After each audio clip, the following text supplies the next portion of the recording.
A ver, pensemos en esto por un momento. ¿Y si la forma en que hemos aprendido toda la vida, pues no funciona del todo?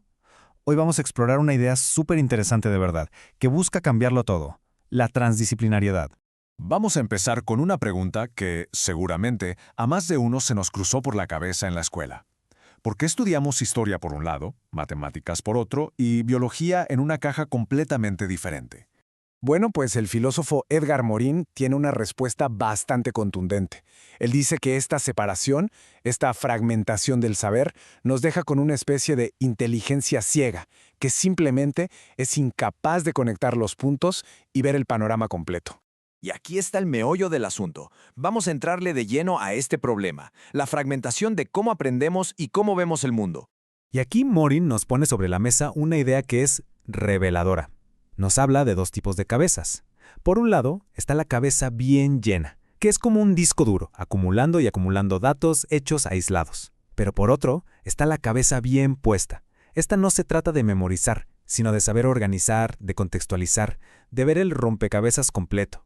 O sea, la clave no es cuánto sabemos, sino qué hacemos con lo que sabemos.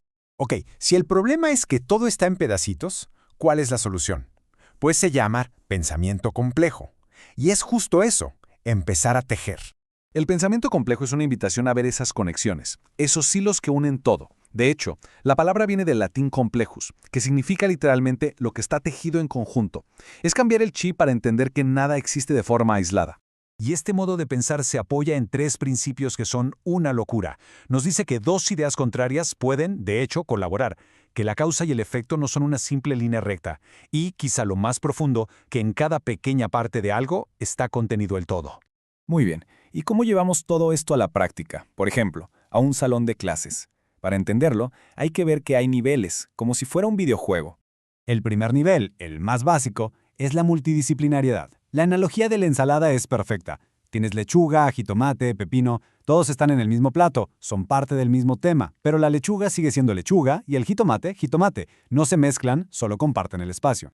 Luego, subimos un escalón a la interdisciplinaridad. Aquí la cosa se pone más interesante. Las materias ya no solo están juntas, ahora colaboran. Sus fronteras empiezan a ser un poco más borrosas porque tienen un objetivo en común. Y llegamos al nivel más alto, la transdisciplinariedad. Esto ya es otro boleto. Aquí no solo se rompen las barreras entre materias, sino que se rompen las paredes del aula. El conocimiento académico se mezcla con la experiencia de la gente, de la comunidad, para resolver problemas que de verdad importan. Aquí se ve clarísimo el caminito. Empezamos con un enfoque aditivo, o sea que solo suma puntos de vista. Pasamos a uno integrador, que ya crea soluciones nuevas. Y culminamos en el enfoque holístico, que busca atacar de raíz problemas complejos del mundo real. Ahora la pregunta del millón. ¿Cómo se aterriza todo esto? Vamos a ver cómo se ve en la práctica específicamente en el nuevo marco curricular común de la educación media superior aquí en México. Y este es el cambio más radical de todos. El aprendizaje deja de girar en torno al temario de un libro de texto y empieza a girar en torno a los problemas reales que enfrenta una comunidad. La educación se vuelve relevante.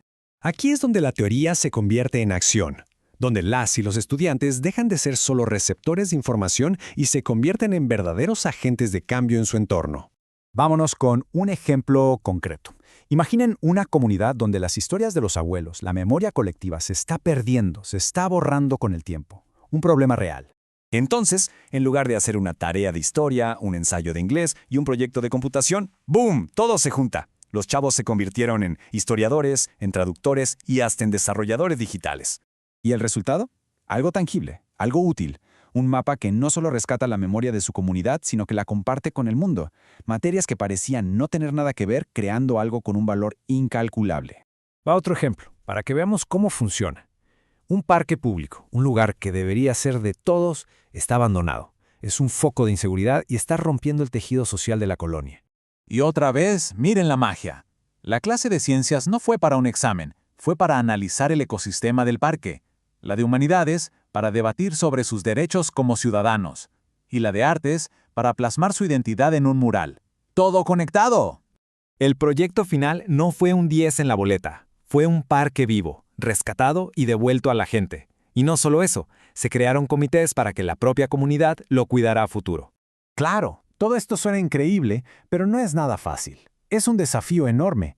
exige que los maestros colaboren como nunca, que las escuelas repiensen sus horarios y, sobre todo, que se atrevan a tirar los muros que las separan de la realidad de sus comunidades.